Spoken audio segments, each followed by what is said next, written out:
This is different than your website. The problem with your website is you give away too much, too quick, too often.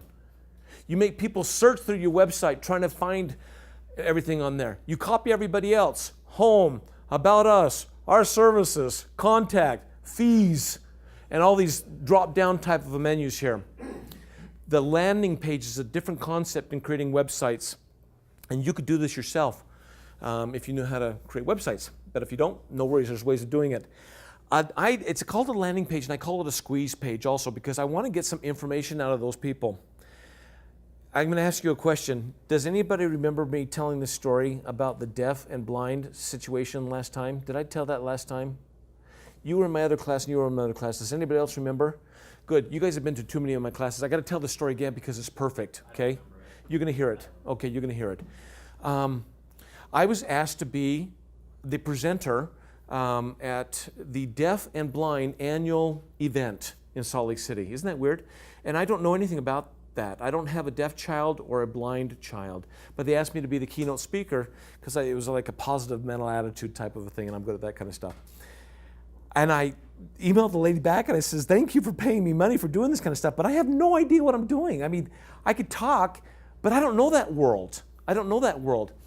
I said to the organizer of the event, can I have the emails of everybody who's attending?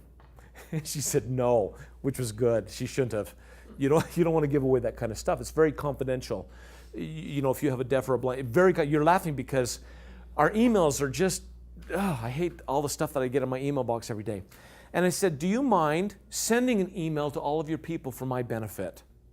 And she said, I'd be happy to do that. The email was simple. Hi, I'm Peter Brooks. I'm going to be the last speaker on Wednesday at 4 p.m. and I know nothing about what you're going through. This is a thing to get parents together to support each other. I know nothing what you're going through, and I need your help, because every time I give a talk, I talk right to that particular group, and their needs are, whether it be the Hawaiian group or the deaf and blind group. They're totally different mentalities. Next paragraph. Would you mind going to my website and answering one question, tell me the biggest challenges you face every day. And then it had a website. I came up with, I got 30 domain names, and this one happened to be Peter Brooks Speaks or something like that. It didn't even matter, the website, because they just had to click on it. Didn't even matter. They sent it out to the 60 people that were coming. I had 30 people go to my website and answer. It was one page, and it looked exactly like this on page 49. It had a video, and the video was me standing on my front yard holding up my iPhone. Hi, I'm Peter Brooks.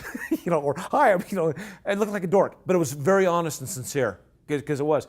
Hi, this is Peter Brooks, and hey, I get to see you, and it's going to be a wonderful day, just like Stephen. It's going to be a wonderful day, but I need you to know what is going on in your mind and your heart. What do you deal with? How do you deal with it? What's the challenge that you have? If you could just go right here on my website, just enter your name and your email, and then there was a box there also for their message. Tell me what your biggest challenge is. I had 30% response. Excuse me, a 50% response. I had 30 out of 60 people go there. Is that high? That is massively high.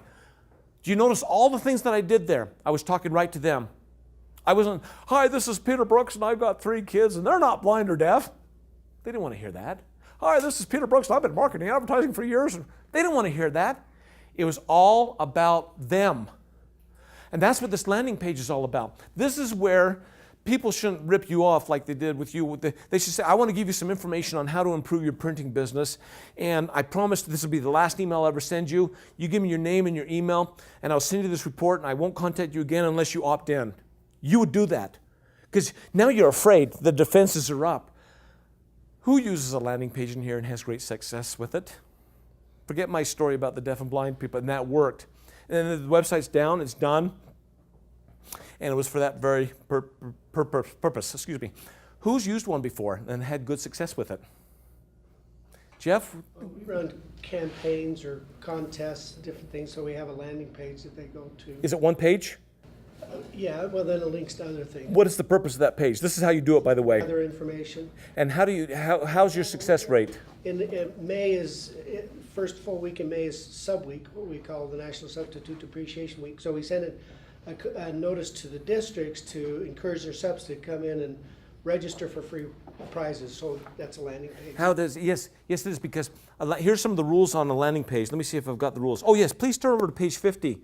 Oh, Fisher Investments. If you want to steal from anybody, copy Fisher Investments and how they do their marketing. Told you wanted to be here today, Garrett. And I didn't know you were going to be here until I met your dad on the streets of Logan. I came up to get you, but you were not there. Fisher Investments. Garrett, what do you know about Fisher Investments by chance? I know they advertise a whole lot. Buku bucks, don't they?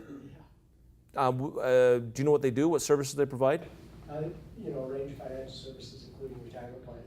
These guys. Energy? No, that's a little bit different. That's a different Fisher. This is their landing page. It's an example of a great one. Get your free copy of a 15-minute retirement plan. How to avoid running out of money when you need it the most. See, now it's talking to you, huh, Darlene? See, someday you're going to be the oldest person in this room, but not yet. And see, that's something that's on that particular mind. Notice on there, it had the call to action in 3 places. Click here, it's free underneath the guide. Click here over to the right to download your copy. And then at the very bottom, that traditional button. By the way, when you're creating websites, there is a great book worth considering getting. I'm not going to give you mine. It cost me $50. This Steve Krug is a rip, but it's good stuff. This is to me, the best way of creating websites, and this is how I create my websites now. Don't make me think. I hate to tell you this, but we're getting into the dumb generation. And I'm going to look at you, but you guys are quick now. You are instant. You want things fast. You're not big readers. See Hal's over there thinking, yeah, that's me, man. Yeah, I can relate. This particular book gives some really interesting advice. Hang on a sec. The title is Don't Make Me Think. Your web page should be self-evident, obvious, and self-explanatory. When you go to the website, they give 2 examples here. The traditional one gives people choices. Okay? You don't want to give people choices. You don't want to give people choices. It's either A or nothing. This is on the landing page. If you would like this free report on how to buy yarn or whatever you do, Shannon, all this stuff that you have, you got to click here and give it to me, and it's got to be very honest. A lot of times I'll put my phone number on the landing page too if they want to talk to a real person, say, is this legit? That's okay. But I don't put on there my history. I don't put on there all the services I can offer. The landing page is for one purpose only. It is really useful. Darlene, you could use it on each one of the properties that you offer. Interesting thought, isn't it? Not that I'm saying you could do that. Yours is obvious. What about you? Well, I guess I'm not understanding this landing page so much. Is this Would you get me a water so I can throw him out? Hand me a water right there. Yes. This is not like an extra step. I consider myself fairly online savvy stuff. I just don't see. I guess I'm not grasping the whole. That's okay. The philosophy of my marketing is this, and it is called the stair-step approach to marketing. It's nothing like. Yeah, I understand that. But Okay. I'm saying, this seems like another avenue of gaining information for me I may not want to give out. Just another site to go into that's going to get my email. And The site will talk about one thing. Did you go to Spanish Fork this year to the thing where they throw paint on you? No, I try to avoid that. Does anybody go to that? My brother How old's your brother? Don't tell me he's older than you. did. No, I took his camera. It's interesting place. I bring that up as a point there because the purpose of a landing page is for one purpose only, and that is to gather information. I guess I should be a little more clear there.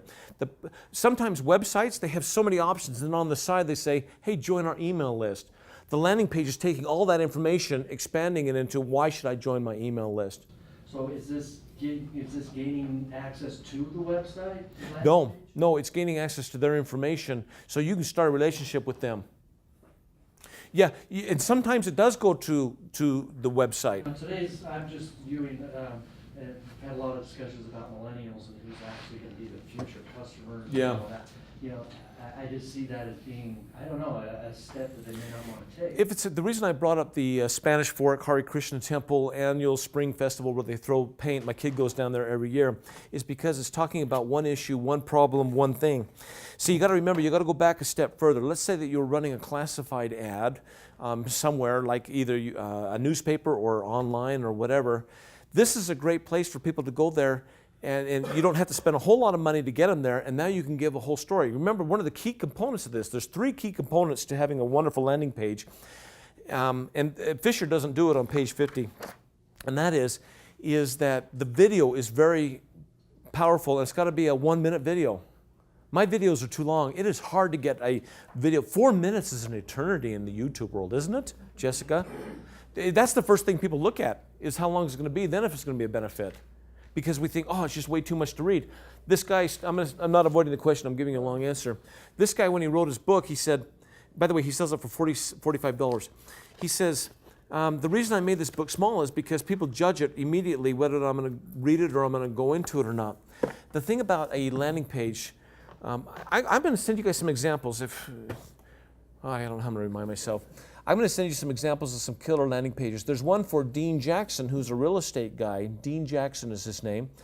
And his landing page is, hey, do you want more information on how to get more listings? That's talking to only one person in this room, right? You. For your particular thing, the problem is we expect somebody to go to the website and be smart enough to know where to go. The landing page not dumbs it down, that's not the right word, but it focuses them on the right path that you want to go. What happens when you give them too much is they'll go into all kinds of directions. Not me, man. You want to rock and roll with me? You got to do business with me. In fact, one of the things I'm going to talk about right now is none of you have said, hey, I want to hire you. I don't care if you want to do it. If you want to hire me, you're going to go through my process. And I know it sounds kind of like I'm a dictator. No, I know what's best for you.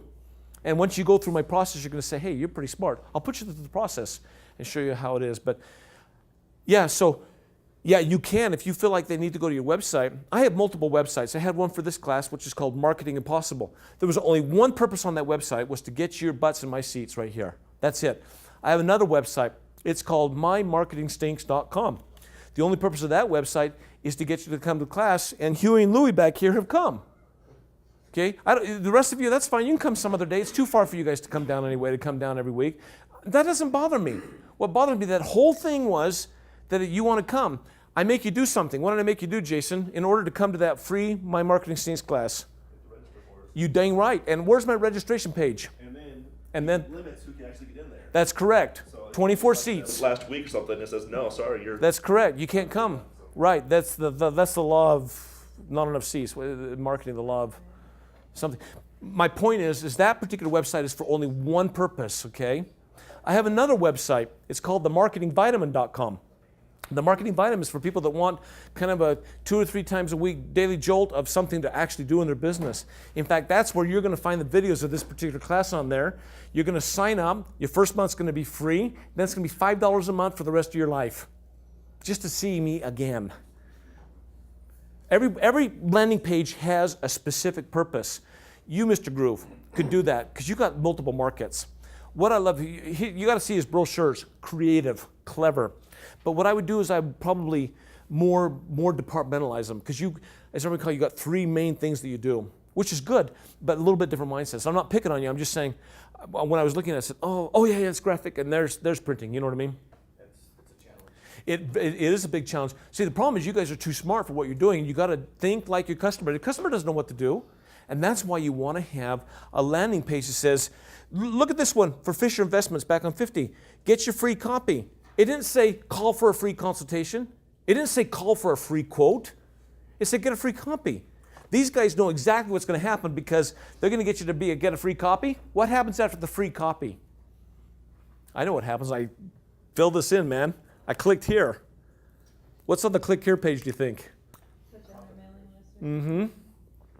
They put a little asterisk by almost everything on that page. What's your name? What's your address? What's your phone number? What's your email? What's your annual income? And I try to leave some of those blank. It's like the Jurassic Park. Remember when he tried to get out of the park? You know, no report for you, man. You have that right. I know it's a long answer, but does that make a little more sense? Yeah. What are you going to do it for? See, you got too many businesses. That's your problem, Stephen. And that's what we're doing. We're right now indulging our sensibilities and jumping full on into creating the total social network platforms. The first thing that you need to do, folks, and this is another key phrase that I'm going to say right now, you better dang well know what your stair-step case is, going from suspects, prospects to customers and beyond. And don't let the person tell you what that process ought to be. You decide that. But it's all based on what their needs are. Am I talking out of both sides of my mouth? No, I'm not. I'm saying you need to help people buy in the right way. And I have found great success by giving people information. By having them go to a line, it makes them feel safe. 24/7 number and landing pages, safe. So if we're getting started on, adventures, is it better just to set up different landing pages for different segments of the market we want to target? Man alive. Okay, you want to know the answer to that? You go to brooksad.com, another one of my websites, and download my report. I'm not going to give you the answer. You want it? I want your name and your email. It's a good report too. brooksad.com, and you scroll down and there's a report on there called How to Advertise, and it's rule number 1. I'll give you the answer because I know you're going to go download it. You choose one market at a time when you market to. You don't market to everybody at the same time. You can't. It's ridiculous. You market to one person, and the more narrow you are, the better. Even you, Darlene, you're pretty narrow. You can even be narrower, and I don't know how. Could be either by income or where they live, or is the spouse alive? Lots of interesting factors. Did you know you could buy a mailing list for almost anything? You could buy a mailing list. I probably used this example before. I want to reach all people in Eagle Mountain who make $150,000 or more, who've lived there more than 3 years, who have more than 2 kids, and are not LDS. So you get a list of like 10 people, right? Oh, and the polygamists, right? You get them too, right? But I'm saying the more specific you are, the more you can talk to them. I got a mailing list for people who own their home 15 to 20 years or more. So that means they've got equity in their home, and they're probably seniors at this point. Mm-hmm. You guys all know this. We are such the most consuming society in the world. We're pigs. In fact, sometimes I'm ashamed of what I do. And that is I try to help people buy more. How much more of a house do you guys need? Who's been to a third world country in this room? Where have you been, Steve? Oh, golf, yes, China. The worst places that I've ever seen. Where? Outside, more on the interior, where it's Which country? in China. Yeah. It's just amazing to us well, I don't know why I got off on that tangent. Now I'm pontificating. And I don't think you should be drinking out of these bottles. I think you should be recycling, and don't idle your car. I should live in Seattle for crying out loud and have a dog. I mean, Go, girl. well, man, hell yeah, that's just the way it's going to be around here. What's my point? I have no point with that little tirade, and I'm so sorry. Just delete that from the whole thing right here. Yes, narrow down. Oh yeah, be very specific on who you're talking to. You got a wonderful market. You and your little doggy, clothing and stuff like that. It's cute. I think it's fun. And you know your market. I know you love dog. You love dog. Do you have a dog? Okay, good. Oh, thank goodness. Start taking it here.